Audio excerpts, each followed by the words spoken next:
The Airbus A380, the largest commercial aircraft in the world, rumbled with power as it hurtled down the runway at Singapore's Changi airport. The sheer force of its four Rolls-Royce Trent 900 engines sent a deep tremor through the fuselage, pressing passengers into their seats. The morning sun reflected off the polished exterior of Qantas Flight 32 as it climbed into the sky, bound for Sydney with 469 souls on board. Captain Richard de Crespigny sat calmly in the left seat, his hands resting lightly on the controls. He had performed thousands of takeoffs, but each one demanded the same level of precision and focus. His co-pilot, First Officer Matt Hicks, monitored the flight instruments, his sharp eyes scanning for any deviations in altitude, speed, or engine readings. The other members of the flight crew, including Second Officer Mark Johnson and Czech Captain David Evans, settled into their routine as the aircraft ascended through 7,000 feet. Passengers relaxed, some gazing out at the endless expanse of clouds, others flipping through magazines or adjusting their in-flight entertainment screens. In the premium cabins, flight attendants moved with practiced grace, preparing for meal service. The journey had only just begun. And then it happened. A thunderous explosion ripped through the aircraft, shaking it to its core. A blinding flash erupted from the left wing, and a split second later, a deafening boom followed, reverberating through the cabin like a cannon blast. The force of the explosion sent a jolt through the entire airframe, and gasps of shock spread, like wildfire among the passengers. Those near the windows on the left side screamed as they witnessed a nightmarish sight. The number 2 engine, the inboard left engine, had disintegrated mid-flight. In the cockpit, alarms blared. The master warning panel lit up like a Christmas tree, and a cascade of error messages flooded the electronic displays. Captain de Crespigny's hands tightened on the controls as he felt the aircraft shudder. His instincts kicked in immediately. "Engine failure," Hicks reported, his voice calm but urgent. "No, 2 engine, catastrophic failure."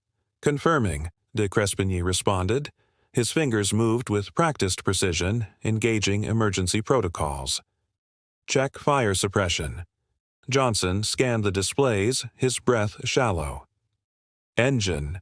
Fire warning. Automatic suppression system activated." Despite the suppression system engaging, something was clearly wrong. De Crespigny's eyes darted to the wing, and what he saw sent a chill down his spine. The damage was extensive. Shrapnel from the disintegrated engine had torn through the wing's structure, puncturing the leading edge and slicing through hydraulic lines. Smoke and debris trailed from the gaping wound, and worse, fuel was visibly leaking from the wing. The aircraft, though still climbing, had lost stability. Warning messages continued to pile up on the displays. Damage to multiple systems, degraded flight controls, and a major fuel imbalance. The situation was spiraling out of control. "Mayday! Mayday! Mayday!" de Crespigny called out over the radio. "Qantas 32. We have suffered an uncontained engine failure. Request immediate return to Singapore." The Singapore air traffic controller responded swiftly, their voice steady but concerned. "Qantas 32, understood. Stand by for vectoring." In the cabin, the crew worked to calm passengers, but the anxiety was palpable. The smell of burnt fuel lingered in the air, and the sight of black smoke trailing from the wing had passengers clutching their armrests. Some whispered prayers, others simply stared in shock. Flight attendants moved quickly, checking seatbelts and reassuring those who were visibly distressed.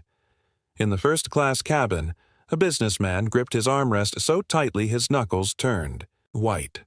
"What's happening?" he asked one of the attendants, his voice shaking. "There's been an issue with one of the engines," she replied, keeping her tone controlled. "The pilots are handling it. We are returning to Singapore." Back in the cockpit, the crew fought to regain control of the aircraft.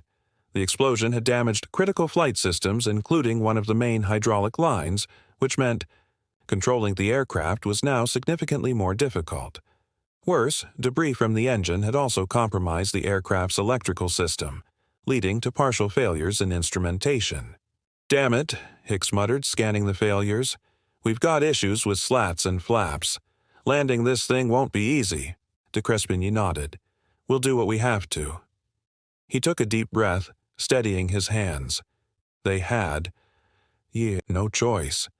Despite all the failures, the aircraft was still flying. They had to bring it home. Descending back toward Singapore, the aircraft felt sluggish. The pilots worked together, manually adjusting for the fuel imbalance while navigating the wounded A380 toward Changi. The runway was in sight, but the real challenge lay ahead, landing an aircraft that had suffered massive structural damage. "Gear. Down," de Crespigny ordered. Hicks engaged the landing gear, and for a tense moment they waited. Then, 3 green lights. The gear had locked into place. It was one less problem to worry about, but far from a guarantee of safety. "Brace for landing," came the announcement over the intercom. The flight attendants, though masking their own fears, ensured passengers were in position, heads down, hands over their heads. The tension was suffocating. The aircraft descended, its damaged systems struggling to compensate. As the ground rushed toward them, de Crespigny kept a steady hand, guiding the behemoth toward the runway. The moment stretched, time slowing as the massive aircraft made its final approach. Then, contact. The landing gear absorbed the impact, tires screeching against the tarmac. A shudder ran through the aircraft, but de Crespigny held it steady, deploying the spoilers manually. The damaged reverse thrusters struggled but engaged enough to slow the aircraft. It took nearly the entire length of the runway before Qantas 32 came to a stop. For a moment, silence. Then an eruption of cheers, sobs, and sighs of relief. In the cockpit, de Crespigny exhaled slowly, glancing at his crew. "We made it." Emergency vehicles swarmed the aircraft, their flashing lights cutting through the morning haze. Flight attendants moved quickly to assist passengers, ensuring a controlled evacuation. Though shaken, everyone on board was alive. As de Crespigny stepped out of the cockpit, surveying the damage from the forward windows, he felt a wave of exhaustion wash over him. But beyond that, a quiet, unspoken understanding. They had just survived the unimaginable. The aircraft sat motionless on the tarmac, its left wing marred by a gaping wound where the No. 2 engine had once been. Smoke still curled faintly from the ruined section, a ghostly reminder of the catastrophe they had just survived. Emergency. Crews swarmed around the Airbus A380, their bright uniforms a stark contrast against the metallic sheen of the aircraft's hull. Fire trucks stood poised with hoses at the ready, their nozzles aimed but unused. The fire had mercifully extinguished itself. Inside the cabin, passengers were still in shock. Some clung to their seats, hands trembling, while others whispered prayers of gratitude. Parents held their children close, their relief palpable. The flight attendants moved with efficiency, checking for injuries and assisting where they could, their own hands shaking despite their professional calm. In the cockpit, Captain Richard de Crespigny remained in his seat for a moment longer, exhaling a slow breath as the enormity of what had just transpired settled over him. The alarms had ceased their relentless cries, but the adrenaline in his veins had yet to subside. "All right," he said finally, unclipping his harness. "Let's get everyone off safely." The other pilots nodded. First Officer Matt Hicks wiped, a hand over his forehead before reaching for the radio to coordinate with emergency responders. Second Officer Mark Johnson pushed back from his console, his eyes still scanning the error messages flooding the flight systems. Despite the successful landing, the aircraft was in critical condition. The evacuation, the flight attendants, began guiding passengers toward the exits. Though shaken, they followed orders, moving as quickly as their trembling legs allowed. A few elderly passengers needed assistance, and a couple of young children clung to their parents, their wide eyes filled with confusion rather than fear. The cabin smelled of burnt fuel and something acrid that no one could quite place, but the air was clear enough for now. "Move quickly, but stay calm," a flight attendant reassured as she helped an older man down the aisle. Near the front of the aircraft, a woman in business class hesitated, gripping the seat in front of her. Her hands shook violently. I can't move," she whispered. A nearby passenger, a man with graying hair and a steady voice, gently touched her arm. "Come on, you're all right. We just have to get off this plane." She nodded stiffly, forcing herself to step forward. Outside, emergency crews were in position, ready to assist. Firefighters stood at the base of the evacuation slides, prepared to help passengers as they disembarked. Some passengers stumbled upon reaching the ground, overwhelmed by emotion, while others collapsed to their knees, weeping in relief. As de Crespigny exited the aircraft last, after ensuring the flight deck was secured, he was greeted by a Singaporean official with a clipboard in hand. The official's expression was grave. "You're all incredibly lucky," he said, eyeing the damage to the aircraft. "This could have been much worse." De Crespigny nodded, glancing back at the Airbus. "It almost was." INI. Investigation begins.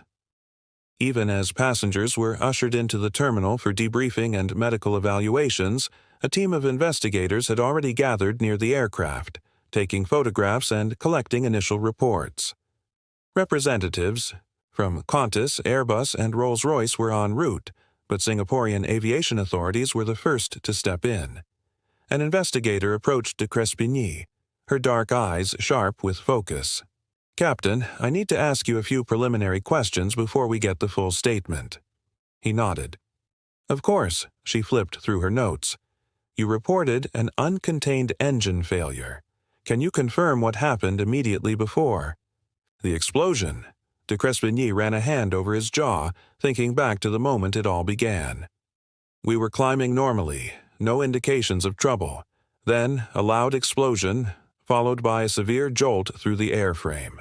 We lost control of several systems almost instantly." She scribbled something down. "And the response? Did all automated safety measures engage?" He hesitated. "Not all. Some systems failed. We had to manually override several functions, including engine shutdown and fuel balancing."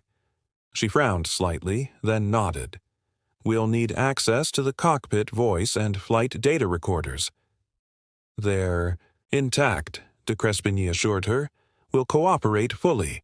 As he spoke, a Qantas executive arrived, his face lined with concern.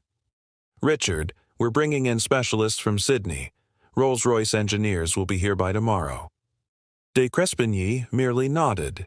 He wasn't thinking about the investigation, just yet. His focus remained on the fact that, despite everything, they had landed safely. But the deeper questions loomed. What had caused the failure? And could it have been prevented? The weight of survival. That evening, as the crew and passengers rested in a nearby hotel, de Crespigny sat by the window, staring out at the lights of Singapore. His hands still trembled slightly, a delayed reaction to the day's events.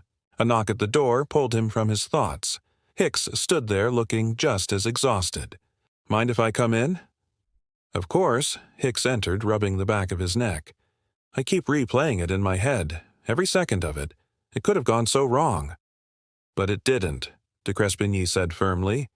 "We did what we were trained to do." Hicks exhaled heavily and sat down.